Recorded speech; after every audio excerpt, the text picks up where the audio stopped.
વલસાડી હાફૂસ અને કેસર કેરી સહિત લંગડો રાજાપુરી કે તોતાપુરી કેરીના પાકમાં ચાલુ વર્ષે મોટી ઘટ જોવા મળી રહી છે.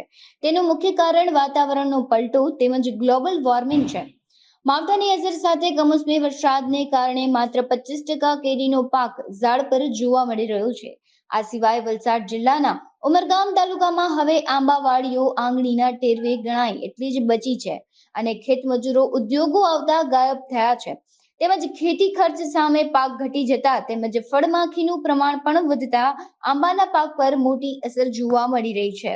આ વખતે કેરીનો પાક તો 50% જેટલો છે, પણ આ ગ્લોબલ વોર્મિંગ આજુબાજુ કંપનીઓ આવવા છતાં પાણીના સ્તર બી કમી થઈ ગયા છે ને આ વખતે પરવડે એમ નથી.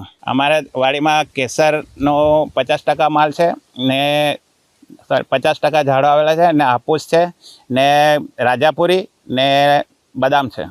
આ વખતે બજાર ભાવ 1000 રૂપિયા હાફૂસના છે અને 1200 થી 1300 રૂપિયા કેસર કેરીના છે અને રાજાપુરીના 400 રૂપિયા છે. અત્યારે બજારમાં માંગ છે, પણ માલ આ વખતે લેટ જવાથી હજુ માલ એટલો બધો તૈયાર નથી.